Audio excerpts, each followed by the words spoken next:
Modern Christian worship leader. Kyk bietjie hoe lyk hierdie manne. Dink julle hierdie ouens het al ooit 'n steak in hulle hele lewe geëet? Hierdie is die grootste beta manne, fyn seuns wat jy kry onder die son.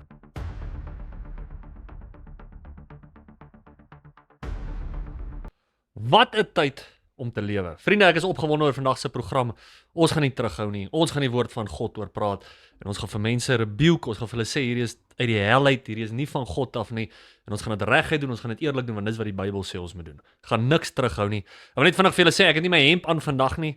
Die video's kom in soveel, dit gebeur so gereeld dat daar iets is om 'n video te maak dat my hemp moet nog gewas word, so vir julle gaan met saam met my vashang met hierdie hemp. Maar in elk geval, kyk die ouens daar op die internet, nee, maak dit nie vir jou moeilik om video content te kry nie. Dis soos as jy net jou rug gedraai, dan is daar iemand wat een of ander anti-Bybelse ding in die kerk probeer sê en doen en ek dink die NG Kerk is seker die voorlopers van hierdie. Maar ek gaan vandag vir julle hier 'n video wys.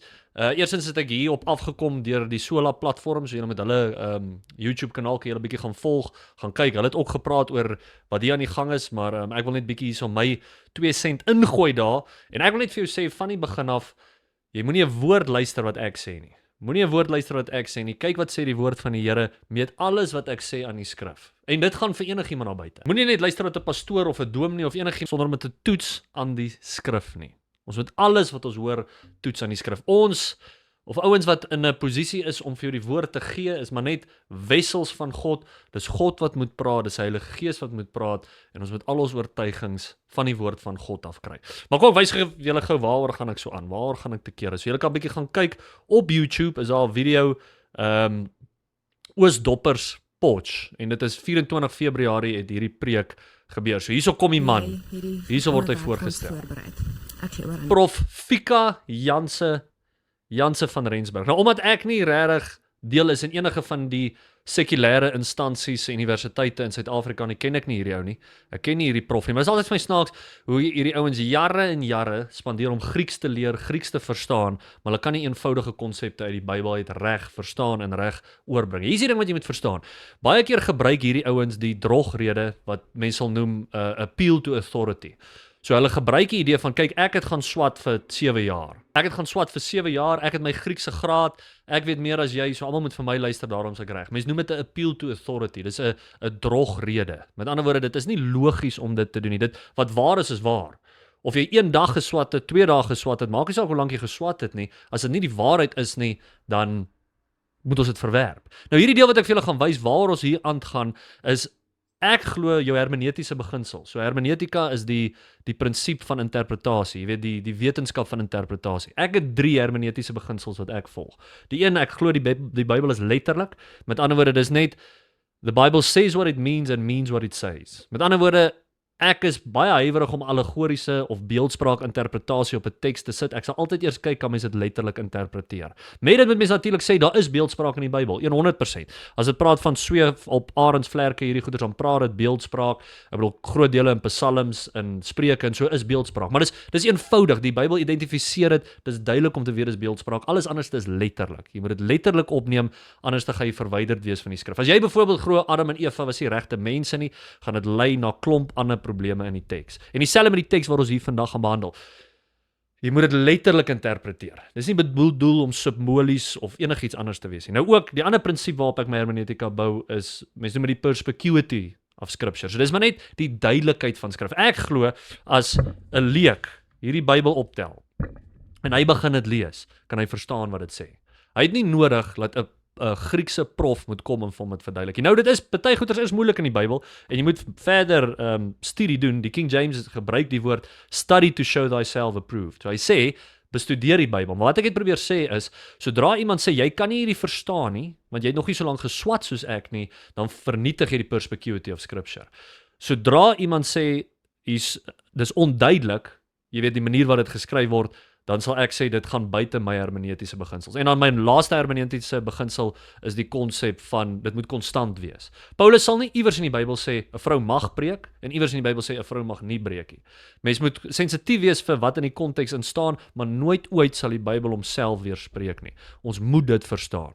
Die oomblik as die Bybel homself weerspreek, sit ons met 'n probleem. Dan het ons nie 'n ewige ware God nie. en daar's interpretasie probleme wat ons moet identifiseer. Nou, as daar ooit vir jou lyk, hierso is 'n teenstrydigheid in die Bybel. Gewoonlik is daar 'n baie goeie openbaring wat agter daai ding lyk wat jy dalk nie nou al verstaan nie. So ons het al byvoorbeeld gepraat op hierdie kanaal oor Jakobus 2 teenoor Efesiërs 2, daai verskille. Ons gaan nie nou daaroor gaan nie, maar ek sê net daar's eintlik 'n baie goeie openbaring wat agter dit lê as jy dieper in die skrif gaan en kan ontdek wat hierdie regtig sê. Maar kom ons hoor gou wat sê hierdie ou. Kom ons hoor gou wat sê hierdie ou en dan kyk ons wat gaan hier aan. Ja. Baie dankie. Wel. Baie dankie Anel, maar noodwendig beteken hierdie skrifbemagtiging dat ons ook na die, wat sal ek dit noem, die historiese verloop van die saak moet kyk. En in die afspraak tussen my en Anel is die praat van vanaand spesifiek gerig aan vroue as tans steeds, uit my oogpunt, veronreg is. So hierso begin hy sy eerste punt. En ek dink dit is uit hierdie punt uit wat hy sy hele argument probeer maak. Dit is dat vrouens verontregtes is. So dit beteken maar net eintlik hulle is victims.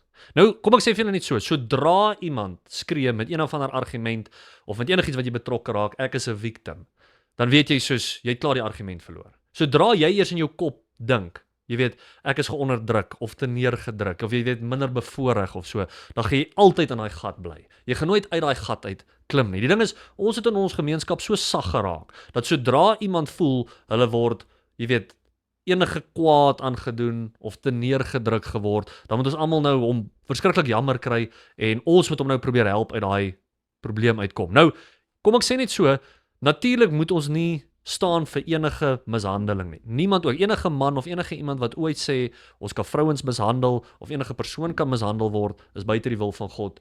Jy's 'n brood, jy's nie deel van die koninkryk van die Here nie en jy moet bekeer en wegdraai daarvan. Niemand sal ooit staan as jy 'n ware wedergebore Christen is vir mishandeling nie.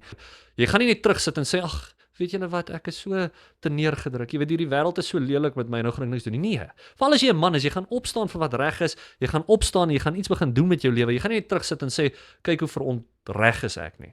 Maar ek bedoel dit is net die uitgangspunt van hierdie hele ideologie is sodra jy gesien word as 'n victim, dan mag jy nou doen wat jy wil. En aan manne as die persone wat tans alleen besluit bevoegdes is vanweë die wyse waarop ons tot nou toe. So soos julle sien, hierdie hele argument gaan nou spesifiek met betrekking tot die Dopperkerk. So wat hulle probeer doen is, op die oomblik staan die Dopperkerk nog sterk en sê, dis net mans wat in die ampt moet tree, met ander woorde, dis net mans wat mag preek veral, en dat vrouens moet onderdanig wees aan daai posisie in die kerk. Nou wat hier besig om te gebeur is, hy sê dis 'n negatiewe ding, dat mans die alleen besluit bevoegdes is, en vrouens moet ook daai reg hê. Nou wat ons moet gaan kyk is, hier's twee konsepte wat voor ons is. Nou die mooi woorde hiervoor, ek weet nie wat dit is in Afrikaans nie, maar in Engels is dit egalitarianism en is complementarianism. So egalitarianism sê dat mans en vrouens is gelyk, hulle is eenders voor God en hulle het dieselfde rolle. Met ander woorde, in die huis, in die kerk is nou wat hierdie spesifiek van toepassing is en in die samelewing. Kan hulle dieselfde rolle vervul, hulle kan doen wat die mans doen en daar's geen onderskeid in die rolle nie. Nou, complementarianism sê dat die man en die vrou komplementeer mekaar. So hulle is ewe teenoor God. Ouens gaan kom uit op hierdie video en sê van Efesiërs, ja, ons glo dat mans en vrouens, Jews en Greek, almal is een voor God in waarde. Dis wat jy nooit moet mis nie. Niemand sê ooit mans is meer waardevol as vrouens nie. Al wat ons sê is ons het verskillende rolle. Een van hierdie konsepte, egalitarianism of complementarianism, is 'n Bybelse konsep en een van dit is nie. En enigiets wat nie 'n Bybelse konsep is direk uit die poorte van die hel uit. Egalitarianism, die konsep dat mans en vrouens dieselfde rol het, is vervreemd van skrif af. Hulle kan dit hoe hard probeer verduidelik, hulle kan dit hoe hard probeer justify, daar is geen Bybelse argument vir dit nie. Ons het verskillende rolle in die kerk, verskillende rolle in die gemeenskap en ons het verskillende rolle in die huishouding. En as jy dit verbreek, gaan jy teen wat Christus vir ons skryf in die Bybel. Dis teen wat die Bybel sê. Dit is net, daar's nie 'n manier om dit nie. Jy kan dit sugarcoat en jy kan dit mooi sê, maar as jy egalitarian rolle ondersteun, is jy eintlik net 'n versteekte feminis. Dis al wat jy is. Jy's niks minder as dit nie. Dis feminisme wat homself versteek onder hierdie konsep van ons wil net all-inclusive wees. Ons wil net almal insluit. Ons wil niemand verontreg nie. Maar dit word vermom as dit. Dis nie 'n Bybelse konsep nie. Kyk wat sê die woord van God. As ons gaan kyk na 1 Timoteus 2, en ons het al baie hieroor gepraat op die kanaal, hierdie is waaroor dit gaan. In 1 Timoteus 2 vers 12 sê dit, But I suffer not a woman to teach, nor to usurp authority over the man, but to be in silence. Dit is so duidelik as wat jy kry. Paulus sê, I suffer not a woman to teach. 'n Vrou is nie bedoel om te preek nie. 'n Vrou is nie bedoel om onderrig te gee en oor autoriteit oor die man te staan nie. Nou jy mag nie daarvan hou nie, en dit pla jou, en dis vir jou ondraaglik, maar dis wat die woord van God sê. Jy gaan of gehoorsaam wees aan dit, of jy gaan nie. Soos Prof, wat sy naam? Prof Fika is nie gehoorsaam aan die woord van God nie. Hy wil nie luister wat jy sê. En net ook, dis my so vreemd, kyk gou hierso wat doen hy, nê? Hy het sy hele lewe spandeer. Hy gaan deur hierdie jare en jare, jy kan die hele video gaan kyk. Maar hierso sy eie pad wat hy stap. Van 1987 af, het hy probeer hierdie konsep stoot van vrouens moet preek. En dis die hoofding waar dit gaan. Dit gaan nie net oor vrouens wat vir vrouens preek, ons sal nou 'n bietjie daaroor praat, maar hy wil hierdie ding push, hy wil hierdie ding vorentoe vat, dat vrouens mag preek op Sondag, in autoriteit staan oor mans, van 1987 af. As dit nie die mees beta man ding is, wat ek al in my lewe gesien het nie, dan weet ek nie. Soos jou hele lewe het jy basies spandeer, om te probeer kry, dat 'n vrou gesag oor jou uitoefen. Jy weet dat sy byramyl nie, dit is soos, jy's 'n tweede rang man. Jy's die een wat in gesag wil staan. Jy's soos, ek wil asseblief nie voorvat in die kerkie. Ek wil asseblief nie leiding neem. Asseblief laat 'n vrou inkom en dit vir my doen.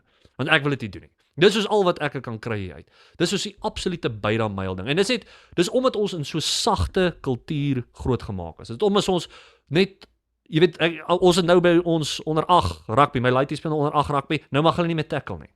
Nou moet ons net mekaar touch. Want toch, hulle kan tog nie seer kry. Ek jou beloof, daar's een of ander pershaar lesbien wat agter dit gestaan het, daar by die rugby ouens, en gesê het, ja, hierdie is wat ons nou moet doen. En nou sit die mans en luister vir die pershaar lesbien. Ek weet nie, is dit regtig dit nie, maar dit is wat ek verneem, dis altyd so wat gebeur.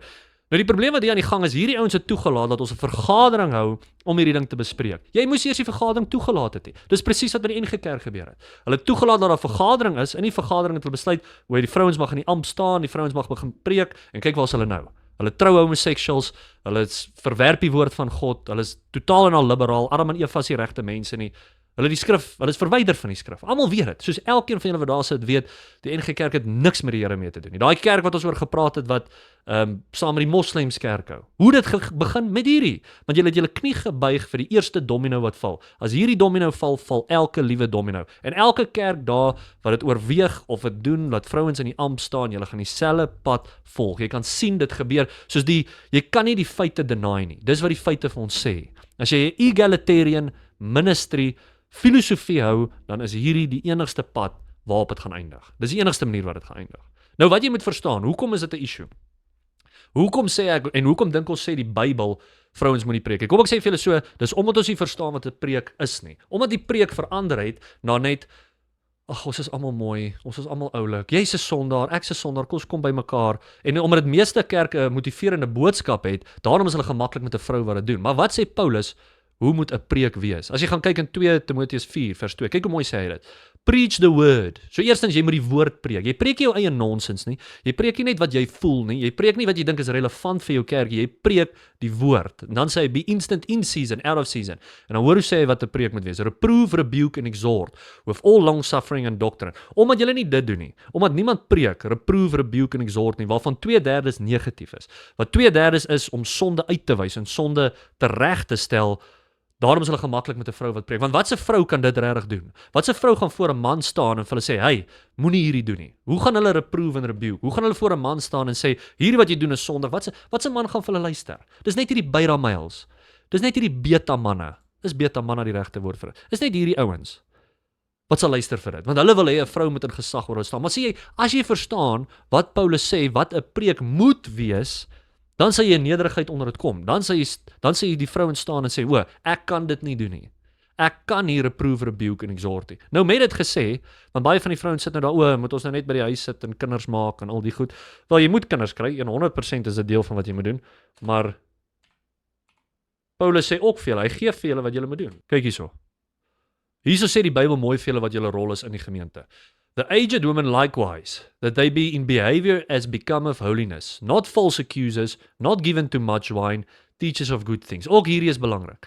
Julle vrouens wat so elke dag al by die huis sit en wyn drink, Hy sê, be not given to wine. 'n Goddelike vrou sit nie by die huis en drink wyn net elke dag nie.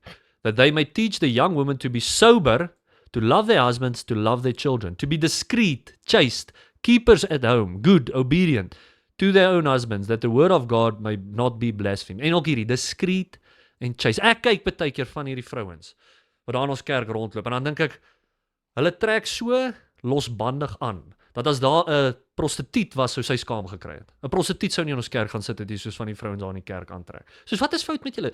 Trek ordentlik aan. Jy's in die huis van God, en nou trek jy aan om mans te verlei en jou lyf vir mense uit te wys. Hierso sê die woord van God, doen hierdie goed. Nou die vrouens daar buite wat kwaad raak vir die, hier is die rede hoekom jy kwaad raak. Kom ek wys die vrouens hoekom raak julle kwaad. In hierdie deel wat Paulus praat van hoekom 'n vrou nie mag preek, verwys hy hulle terug na die skepping. In vers 13, for Adam was first formed, then Eve. En dan sê hy, and Adam was not deceived, but the woman being deceived was in the transgression.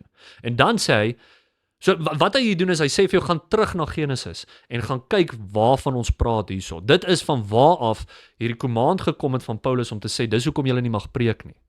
Hierdie is om julle te beskerm, verstaan dit, dis om julle te beskerm, want die Bybel sê, vals profete sal onder groter oordeel gebring word. En as jy preek, wanneer jy nie bedoel is om te preek nie, gaan jy onder daai oordeel kom. En hierso sê die Bybel vir ons in Genesis 3 vers 16, waar die val gebeur, waar Adam en Eva gesondig, en dan sê hy vir hulle, hierdie is die vrou se curse. Unto the woman he said, I will greatly multiply thy sorrow and thy conception.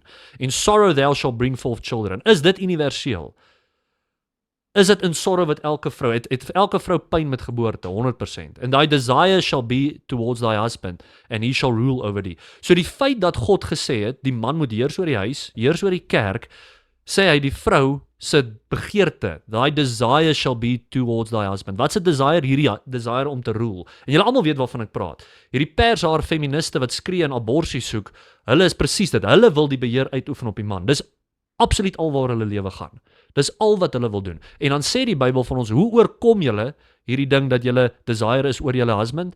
Dan sê in vers 15, notwithstanding they shall be saved in childbearing. Nie saved so soteriologies vir redding nie, maar gered van hierdie dat julle wil beheer uitoefen oor die man. Wanneer julle kinders kry, wanneer 'n vrou kinders het, dan begin sy baie meer kalm raak oor hierdie beheer te probeer uitoefen. If they continue in faith and charity and holiness with sobriety. So van julle sit nou daar en dink dalk, okay, ek kan nie kinders kry nie, dis fine, jy kan 'n kind aanneem as jy in 'n gesonde huwelik is. Alles wat hy sê, hierdie is 'n oop hand issue. Jy weet, ons kan maar hierdie egalitarian leierskap hê, dis nie 'n probleem nie. Dit is 'n probleem. Dit is nie 'n oop hand issue nie. Hierdie is hoe God, hy vergelyk ook sy verhouding met die kerk met 'n huwelik, met hoe 'n man en 'n vrou moet wees. So sodra jy in 'n huwelik wil sê die vrou kan autoriteit oor die man staan, dink jy Christus gaan daarvoor gaan as die kerk sê ons gaan in autoriteit oor hom staan. Dis wat die Rooms-Katolieke kerk en daai ouens probeer doen. Hulle try in autoriteit oor God staan. Dis hoekom ek sê dis 'n vals kerk, want jy kan dit nie doen nie. God staan in autoriteit oor die kerk. En dieselfde manier staan die man in autoriteit oor die vrou. Ons het disfunksionele huisgesinne, disfunksionele kerke, want ons verstaan nie hierdie konsep. En nou wil julle vir my sê, hierdie is 'n oop hand issue. Dis nie 'n oop hand issue nie. Julle moet dit uitsorteer. Maar uit 'n wêreld se perspektief, weet julle hoekom doen hulle dit? Weet julle hoekom het ons hierdie beta males? Weet jy hoekom is dit die Satan se plan om ons almal onder die selfe kam te skeer? Dis oor een ding. Hierdie hele konsep gaan hand aan hand saam met die alfabet mense. Nou ek kan nie sê wat ek wil sê op hierdie kanaal nie, maar julle weet daar's 'n L, daar's 'n B, daar's 'n G, al daai goeters. Dis die alfabet mense.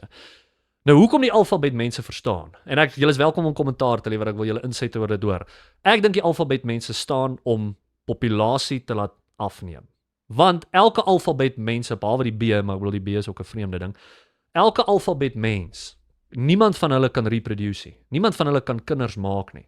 Nou hoekom ek so sê, die Satan weet hy soek God se werk. Ja, hy wil die beheer hê, maar hy weet hy kan dit nie kry nie. So wat is sy tweede plan? Maak die mensdom dood. Maak die mensdom dood. En van julle dink is dalk weglaatbaar. Ek dink jy is so weglaatbaar nie, maar hier's die ding. Julle dink is libererend om uit die kas uit te kom, te sê, jy weet, kykie, ek klim in die kas uit, ek sê vir almal, jy weet, ek wil in 'n selfde verhouding wees, en jy dink is libererend, maar dis wat die wêreld wil regkry, sodat jy nie kan voorplant nie, sodat die mensdom nie kan vorentoe gaan nie. As jy dink, ek is besig om goed op te maak, as jy bietjie gaan Google the Georgia Guidestones, dan sê jy hierdie goeie sien. Dis nou afgebreek, in 2022 het dit afgebreek, maar hierdie ouens het basies die nuwe wêreld orde se beleid daar neergeskryf. Hulle 10 gebooie, soos die 10 gebooie van die Bybel, hulle eie 10 gebooie, en kyk wat se heel eerste gebod wat hulle opgeskryf het. Maintain humanity under 500,000. Hierdie is 500 miljoen. So dis 1/2 biljoen. So as hulle sê maintain humanity, waar is ons nou? 8 biljoen. So baie mense moet sterwe sodat hulle die kan regkry. Nou julle dink dalk dis nie so erg nie. As jy bietjie verder gaan Google en jy gaan kyk waar ons fertility rates is. So hier is nou net som op ChatGPT, maar julle kan self gaan kyk. Vir ons om net konstant te bly, jy weet dat die populasie nie afgaan nie, het ons 2.1 kinders per vrou nodig. Net om die populasie konstant te hou. Alright, so as jy net 2 kinders het, dan is jy eintlik besig om die populasie te laat afneem. Nou al hierdie alfabet mense kan nie hulle kan nie reproduce nie, hulle kan nie kinders kry nie. Verstaan jy, hulle verhouding laat dit nie toe nie. So gaan kyk bietjie waar is hierdie fertility rates. United States 1.6, dis besig om af te neem. United Kingdom 1.5, Germany 1.4, al hierdie westerste lande. Italië 1.2, Spanje 1.2, Kanada 1.3. Nou in Afrika is dit dalk nie so 'n groot probleem nie, want hierso plan die mense voor soos hase, so ek dink ons fertility rate is 'n wendige probleem nie, maar wat ek wil hê jy moet verstaan is die agenda van alles van hierdie is dat die populasie afneem. Hierdie ouens wat staan vir hierdie feministiese idee van egalitarianism is die eerste dom. Dit is die maklikste domino om te laat val. Dit klink alright, dit klink nie bad nie. Hy probeer selfs hier sê dat dit is Bybels. 26 synode waar daar 'n vingerwysing is wat sê julle is ongehoorsaam aan Christus. Hierso praat hy van die ouens wat staan vir complementarianism wat sê daar is 'n verskil in die rolle. Hulle sê julle moet bekeer. En hulle is reg. Julle moet bekeer want dit is 'n onbybelse beginsel. En voeg daaraan toe in die besluit, bekeer jou of uit die kerk verkom. Nou waar hy ook hier aangaan is, hy sê wat hierdie kerk besluit het, is dat die egalitarian is ook skrifgebonde. Jy kan vroeër in hierdie video gaan kyk, het hy gesê hierdie is skriftuurlik en complementarianism is skriftuurlik. Nou dis waar die ouens die fout gemaak het. Egalitarianism is nie skriftuurlik nie. Soos ek vir julle gesê, daar's geen ding in die Bybel wat dit wys. Jy kan weer eens gaan kyk. Daar's nie een voorbeeld van 'n vrou se preek wat ons het in die Bybel nie. Daar's nie een voorbeeld van 'n vrou wat voor ander mense gepreek het nie. Almal gaan hierdie voorbeelde gee van Deborah en almal gaan hierdie voorbeelde gee van Phoebe en hierdie mense. Niemand van daai mense het gepreek nie.